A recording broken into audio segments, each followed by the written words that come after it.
हो गया।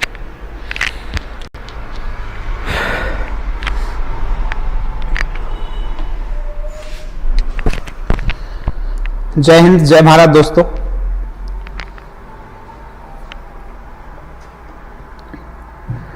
Very very good morning everyone. स्वागत है आपका आज की क्लास में। आज की क्लास स्टार्ट करते हैं। तो मिस यूनिवर्स 2021 का खिताब किसने जीता है, ये आप सभी को पता है। जिसको भी नहीं पता है और कोई ऐसा व्यक्ति है जो प्रेजेंट में बहुत कम रहता है, अपनी पास्ट की बातों में ही खोया रहता है, कोई आशिक अगर ऐसा है तो एक बार फिर क्वेश्चन आपके सामने है जिसका आंसर है हरनाज कौर संधू। ठीक, लारा दत्ता एंड मेजर दोनों के बारे में हम बता चुके हैं। ठीक है, चलिए आज जानते हैं कुछ कैबिनेट के बारे में। ठीक है, तो दोस्तों रामनाथ कोविंद जी जो कि हमारे भारत के राष्ट्रपति हैं, ये चीजें आपको याद रखनी है ताकि करंट को याद रखने में एक सहूलियत महसूस हो। तो आपको याद क्या रखना है दोस्तों, श्री रामनाथ कोविंद जी जो कि भारत के राष्ट्रपति हैं, आपको पता है एक कब 20 जुलाई 2017 को। ठीक है, ये डेट याद रखेगी ताकि 2017 से आप इससे रिलेट करके और भी चीजें जान सको। तो 20 जुलाई 2017 को भारत के 14वें उपराष्ट्रपति निर्वाचित हुए हैं। ठीक है, और 25 जुलाई 2017 को उच्चतम न्यायालय के तत्कालीन मुख्य न्यायाधीश उस समय पे JS खेर थे, उन्होंने इनको राष्ट्रपति के पद की शपथ दिलाई थी। ठीक है, वे राज्यसभा सदस्य तथा बिहार राज्य के राज्यपाल रह चुके हैं, ये भी याद रखिएगा इनके बारे में। ठीक है दोस्तों, इनका नाम क्या है पूरा, रामनाथ कोविंद है और 1 अक्टूबर 1945 में मतलब हमारे आजाद भारत में इनका जन्म हुआ है। हमारे देश के क्या ये है नंबर 14वें। ठीक है, राष्ट्रपति भी 14वें हैं और उपराष्ट्रपति भी 14वें हैं। ठीक है, दोनों का नंबर याद रखना, ये क्वेश्चन आपसे पूछा जा सकता है। चलिए, जय हिंद सभी के लिए। संजय, देव जी, नैनवती, रविशंकर, रीना, कॉमेडी बॉय, कुलदीप, विशु और भगत राम। चलिए आगे बढ़ते हैं दोस्तों। भारत का जो राष्ट्रपति होता है देश का मुखिया और भारत का प्रथम नागरिक होता है। राष्ट्रपति के पास भारतीय सशस्त्र सेना की भी सर्वोच्च कमान है, जो मैं आपको एक वीडियो में बता चुका हूं इसके बारे में। भारत का राष्ट्रपति लोकसभा, राज्यसभा और विधानसभा के निर्वाचित सदस्यों द्वारा चुना जाता है। भारत के राष्ट्रपति का जो कार्यकाल है वह 5 वर्षों का होता है। अगर आपने पॉलिटी पढ़ी है तो ये जानकारी आपको जरूर होगी। भारत की स्वतंत्रता से अब तक 13 राष्ट्रपति हो चुके हैं दोस्तों, कितने 13। और भारत के राष्ट्रपति पद की स्थापना भारतीय संविधान के द्वारा की गई है। इन 13 राष्ट्रपतियों के अलावा 3 कार्यवाहक राष्ट्रपति भी हुए हैं जो पदस्थ राष्ट्रपति की मृत्यु के बाद बनाए गए हैं। भारत के प्रथम राष्ट्रपति डॉक्टर राजेंद्र प्रसाद थे। ठीक है, कार्यवाहक जो राष्ट्रपति होता है, अगर राष्ट्रपति की मृत्यु हो जाती है तो कार्यवाहक राष्ट्रपति बनाया जाता है ना। चलिए देखते हैं दोस्तों प्रधानमंत्री के बारे में। तो नरेंद्र दामोदर दास मोदी जो कि 2014 से, कब से दोस्तों, 2014 से भारत के 14वें और वर्तमान प्रधानमंत्री के रूप में कार्य करने वाले एकमात्र भारतीय राजनीतिज्ञ हैं। वह 2001 से 2014 तक तो गुजरात में मुख्यमंत्री रहे थे। 2001 से लेके 2014 तक, 2014 में हमारे देश के मतलब 14वें प्रधानमंत्री बने हैं दोस्तों। 1947 जब हमारा भारत देश आजाद हुआ था तब से लेके 2021 में अब तक, ठीक है, कितने टोटल 14 प्रधानमंत्री रह चुके हैं और 14वें हमारे नरेंद्र दामोदर दास मोदी जी हैं। ये चुनाव दोस्तों सांसद का कहां से लड़ते हैं, वाराणसी से। ठीक है, याद रखिएगा पूरा नाम है नरेंद्र दामोदर दास मोदी और 17 सितंबर 1950 में ये जन्मे थे। इनकी एज लगभग 69 साल अभी है। ठीक है, याद रखिएगा। तो स्वतंत्र भारत में जन्मे पहले प्रधानमंत्री हमारे हैं कौन, नरेंद्र दामोदर दास मोदी जी। ठीक, इसके अलावा याद करें तो 1947 में भारत देश को आजादी मिलने के साथ ही साथ 15 अगस्त 1947 को हमारे देश को आजादी मिली थी और 26 जनवरी 1950 को हमारे देश का गणतंत्र लागू हो गया था। तो 1947 से लेकर लगभग 1964 ईस्वी तक, 1947 से लेकर 1964 ईस्वी पर पहले जो प्रधानमंत्री हमारे रहे हैं वो है जवाहरलाल नेहरू रहे हैं। और जवाहरलाल नेहरू जी की मृत्यु के बाद लाल बहादुर शास्त्री जी को प्रधानमंत्री बनाया जाता है। 1964 से लेकर 1966 तक ये प्रधानमंत्री रहते हैं दोस्तों। 1966 ईस्वी में से पहले 1965 ईस्वी में जो है पाकिस्तान से भारत का युद्ध होता है और पाकिस्तान की इसमें हार होती है। तब हमारे देश के जो तत्कालीन प्रधानमंत्री रहते हैं, प्रधानमंत्री लाल बहादुर शास्त्री जी, ताशकंद समझौते के लिए ताशकंद जाते हैं। ताशकंद में समझौता होने के बाद इनकी अकस्मात मृत्यु हो जाती है और इनकी मृत्यु के बाद जो प्रधानमंत्री बनती हैं वो बनते हैं जवाहरलाल नेहरू की पुत्री, जिनका नाम क्या है, क्या नाम है, जवाहरलाल नेहरू की पुत्री, तीसरी प्रधानमंत्री, पहली प्रधानमंत्री देश की, इंदिरा गांधी। तो दोस्तों फिर इंदिरा गांधी प्रधानमंत्री बनती हैं और 1966 से लेकर 1977 तक ये प्रधानमंत्री रहती हैं। ठीक है, 1977 तक ये प्रधानमंत्री हैं। बैंकों का राष्ट्रीयकरण भी इन्हीं के काल में होता है। संजीव कुमार मंडेलिया बोले चौहान सर जी आ गए दोस्त, अभी नहीं आए हैं। ठीक है, देवजी टेक्स sir OBC candidate you are यानी कि जनरल से फॉर्म भर सकते हैं क्या? बिल्कुल भर सकते हैं दोस्त, ओबीसी कैंडिडेट जो है जनरल से फॉर्म भर सकते हैं। ठीक, आप भर देना, जिसने भी हाईकोर्ट का फॉर्म नहीं भरा है सब भर देना। ठीक है, चलिए। तो इंदिरा गांधी जी 1966 से लेकर 1977 तक इस पर रहती हैं। ठीक है, याद रखिएगा। और देश की पहली प्रधानमंत्री के तौर पर निर्वाचित हो जाती हैं। इंदिरा जी के पहले 2 कार्यकाल 11 वर्षों तक चले, जिसमें उन्होंने बैंकों का राष्ट्रीयकरण किया, पूर्व राज परिवारों को मिलने वाली शाही भत्ते और राजकीय उपाधियों को समाप्त करने जैसे कठोर कदम इंदिरा गांधी जी ने उठाए। ये सब आपको याद रखना है। आज शाम को टेस्ट भी है जीके का, रीना यादव।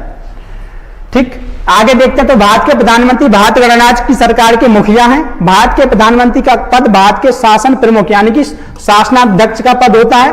संविधान के अनुसार वह भारत सरकार के मुखिया, भारत के राष्ट्रपति का मुख्य सलाहकार, मंत्रिपरिषद के मुखिया तथा लोकसभा में बहुमत वाले दल का नेता कौन होता है? प्रधानमंत्री होता है। ठीक है, भारत सरकार के कार्यपालिका का नेतृत्व करता है। भारत की राजनीतिक प्रणाली में प्रधानमंत्री मंत्रिमंडल का वरिष्ठ सदस्य होता है। ठीक है, तो मंत्रिमंडल में अगर हम देखा जाए तो वरिष्ठ जो सदस्य होता है वो कौन होता है? प्रधानमंत्री स्वयं खुद ही होता है। ठीक है, चलिए जानते हैं मोटा भाई के बारे में, मतलब अमित शाह जी के बारे में, जो कि भारत के वर्तमान में गृह मंत्री हैं। जिसको पता नहीं है वो इसको नोट कर लें। कौन है गृह मंत्री? अमित शाह जी, जो 30 मई 2019 से, कब से दोस्तों? 30 मई 2019 से अब तक भारत के गृह मंत्री के पद पर आसीन है। और कौन से नंबर के हैं? 29वें नंबर के हैं, ये भी याद रखिएगा। ठीक है, चलिए साथ ही देखते हैं कि भारतीय गृह मंत्री को भारत सरकार के गृह मंत्रालय का प्रमुख कहा जाता है। ठीक है, मतलब गृह मंत्रालय के प्रमुख कौन है? हमारे मोटा भाई। और केंद्रीय कैबिनेट के वरिष्ठ पदों में से एक गृह मंत्री की मुख्य जिम्मेदारी भारत की आंतरिक सुरक्षा से संबंधित विषयों को देखना इनका काम है। ठीक है, चलिए इनका पूरा नाम अमित शाह है और 22 अक्टूबर 1964 में इनका जन्म हुआ था। ठीक है, तो ये जानकारी काफी अच्छी है आप लोगों के लिए। भारत की जो वित्त मंत्री है फिलहाल में कौन है? भारत सरकार के कैबिनेट मंत्री का दर्जा एक वित्त मंत्री भी कैबिनेट मंत्री हैं और उनका काम देश का आम बजट तैयार करना है। और हाल ही में अगर देखा जाए तो निर्मला सीतारमण जी हमारी देश की वित्त मंत्री हैं। ठीक, और इनका जन्म 18 अगस्त 1959 में हुआ था। मतलब 1950 से 1960 के लोग ज्यादातर कैबिनेट में हमारे में हैं। ठीक है, चलिए केंद्रीय मंत्री नरेंद्र सिंह तोमर जी की अगर हम बात करें तो एक किसान कल्याण मंत्रालय का पद इनके पास है। कौन सा? किसान कल्याण मंत्रालय का। ठीक है, याद रखिएगा। राज्य मंत्री पुरुषोत्तम रूपाला और कैलाश चौधरी भी इसी मंत्रालय में इनके साथ काम कर रहे हैं राज्य मंत्री के रूप में। ठीक है, और इनका जो जन्म हुआ था 12 जून 1957 को हुआ था। नरेंद्र सिंह तोमर, इनके बारे में आप जरूर जानते होंगे। चलिए आप जानते हैं वेंकैया नायडू के बारे में, जिनका एम से मतलब होता है मुप्प बरपू। वेंकैया नायडू भारत के वर्तमान उपराष्ट्रपति हैं और 2002 से 2004 तक ये भारतीय जनता पार्टी के राष्ट्रीय अध्यक्ष रहे। ठीक है, भारत के सत्ताधारी राष्ट्रीय लोकतांत्रिक संघ एनडीए ने 17 जुलाई 2017 को इन्हें उपराष्ट्रपति पद पर प्रत्याशित किया था। और 5 अगस्त 2017 को हुए चुनाव में गोपाल कृष्ण गांधी, किसको दोस्तों? गोपाल कृष्ण गांधी को पराजित करके भारत के 13वें उपराष्ट्रपति निर्वाचित हुए थे। क्रम याद रखेंगे। 11 अगस्त 2017 को उपराष्ट्रपति बने। ठीक है, निर्वाचित हो गए थे कब? 5 अगस्त को, और 11 अगस्त को इनको उपराष्ट्रपति बना दिया गया था। इनका नाम है वेंकैया नायडू और जन्म हुआ था 1 जुलाई 1949 को। चलिए, तो पहला क्वेश्चन है आज का, टाइम मैगजीन ने निम्न में से किसे time person of the year 2021 award से सम्मानित किया था? बताइए। ऑप्शन आपकी स्क्रीन पर है। संजीव कुमार, साइंस की क्लास कब से लगेगी सर? तो आए नहीं, जब सर आ जाएंगे साइंस की क्लास तभी स्टार्ट हो जाएगी, है ना? ठीक, कौन है? आंसर है एलन मास्क। ठीक है, कौन है? Elon Musk. तो दोस्तों एलन मास्क को टाइम मैगजीन ने पर्सन ऑफ द ईयर घोषित किया है। टाइम का पर्सन ऑफ द ईयर खिताब दुनिया भर में गौरव की बात है। गौरव की बात क्यों है ये जानते हैं। यह खिताब किसी व्यक्ति या संस्थान के प्रभावशाली होने का परिचायक है। इसका अंदाजा आप इस बात से लगा सकते हैं कि पिछले साल की अगर हम बात करें तो अमेरिका के राष्ट्रपति कौन है, जो बाइडेन।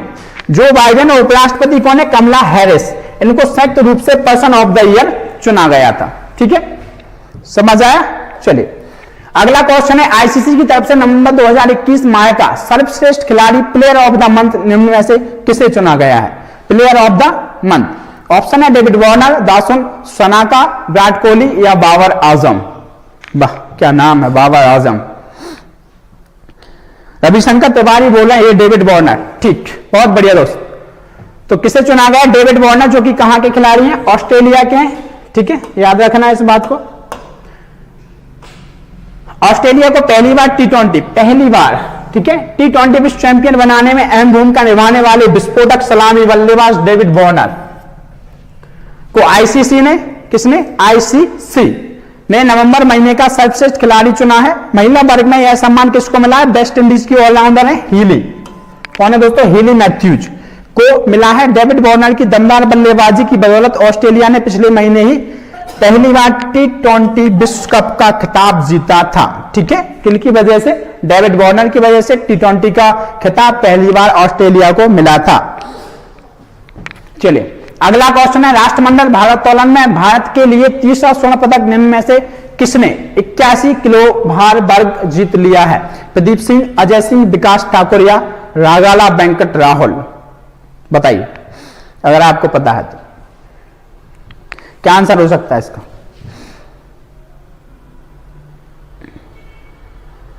रीना यादव बता रही हैं बी। और कोई जो इसका आंसर दे सके। ठीक, चलिए जानते हैं अजय सिंह के बारे में। आंसर क्या है दोस्तों इसका, अजय सिंह बी सही आंसर है।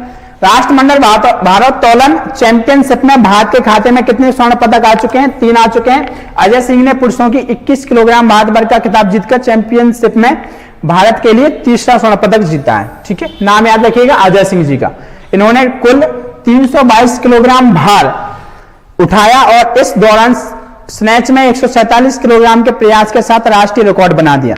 उन्होंने गोल्ड जीतने के साथ ही अगले साल जो इसका राष्ट्रमंडल खेल होंगे वो कहां पे होंगे, बर्मिंघम में होने वाले राष्ट्रमंडल खेलों के लिए सीधे क्वालिफाई कर लिया है। भारत की तरफ से अब कुल 3 भारोत्तोलक 2022 राष्ट्रमंडल खेलों में जगह बना चुके हैं। ठीक है, कितने, 3 लोग 2022 के लिए जगह बना चुके हैं। ठीक है, याद रखिएगा। चलिए निम्न में से किस देश ने वर्ष 2017 तक अपने देश को पूर्ण रूप से धूम्रपान मुक्त देश बनाने की घोषणा की है। दोस्तों ये बहुत ही अच्छा क्वेश्चन है और बहुत ही अच्छी शुरुआत एक देश ने की है जिसका आंसर आपको पता होना चाहिए। वो देश कौन सा है। चलिए तो आज की क्लास आपकी थोड़ी सी लेट हो गई है ना। रविशंकर तिवारी बोल रहे हैं बी न्यूजीलैंड। बहुत बढ़िया दोस्त, आंसर इसका क्या हो जाएगा, न्यूजीलैंड हो जाएगा। दोस्तों न्यूजीलैंड ने वर्ष 2027 तक, कब दोस्तों, वर्ष 2027 तक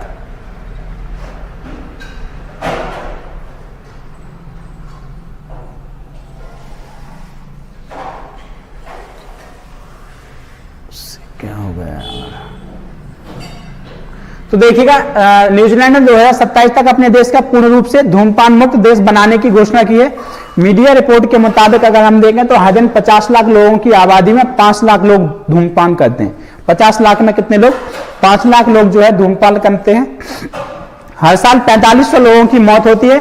न्यूजीलैंड में 14 वर्ष या उससे कम उम्र के किसी भी शख्स को 2027 से सिगरेट खरीदने पर अनुमति नहीं दी जाएगी। सरकार द्वारा इन प्रतिबंधों को शुरुआत जो है 2024 से कर दी जाएगी। ठीक है, चलिए क्वेश्चन है, हाल ही में किस प्रोफेसर को विकासशील देशों के युवा गणितज्ञों के लिए रामानुजन पुरस्कार से सम्मानित किया गया।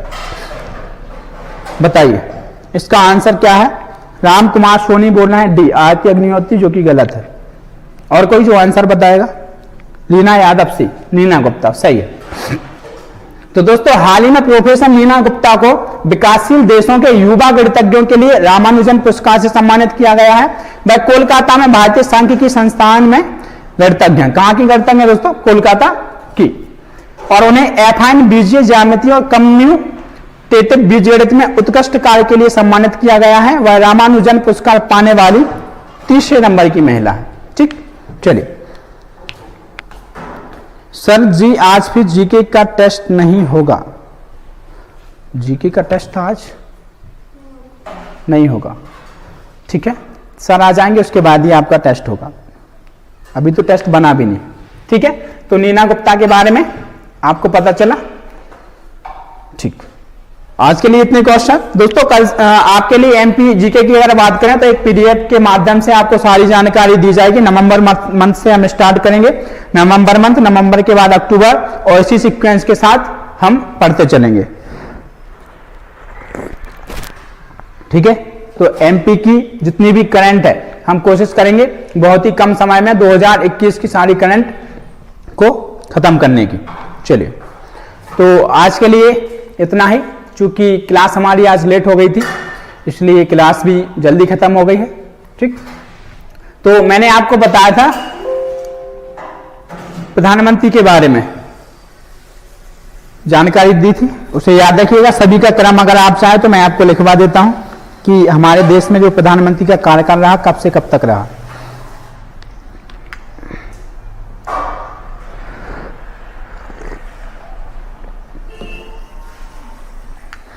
सर कहां पर मिलेगी पीडीएफ? पीडीएफ सर ने पीडीएफ सर कल की डाली नहीं है। चलो पीडीएफ इसकी डलवा देते हैं, कल की भी साथ में डलवा देंगे, ठीक है। दोनों पीडीएफ आपको मिल जाएंगे।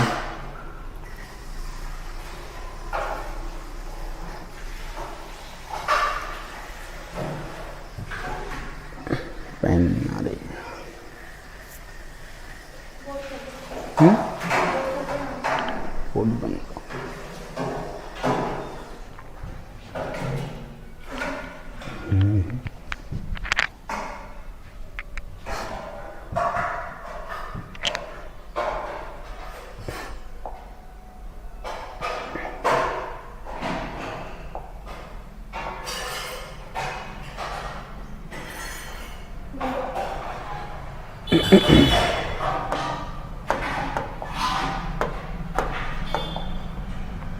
तो पहले प्रधानमंत्री कौन थे हमारे? जवाहरलाल नेहरू।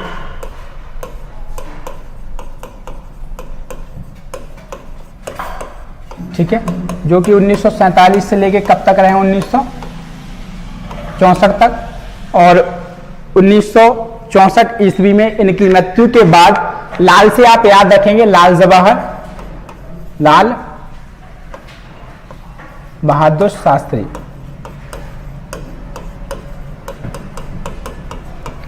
जो कि रहे हैं 1964 से लेके लगभग 1966 तक, ठीक है। और इनके बाद इंदिरा गांधी प्रधानमंत्री बनती हैं। तो इंदिरा गांधी जी 1966 से लेके 1977 तक प्रधानमंत्री रहती हैं, ठीक है, याद रखिएगा। एक काम करेंगे, इसकी एक पीपीटी बना के और आपको मैं दे दूंगा, जिससे आपको सभी याद कर लेना है, ठीक है। चलिए, और एमपी की क्लास भी हम कल स्टार्ट करेंगे, ठीक है।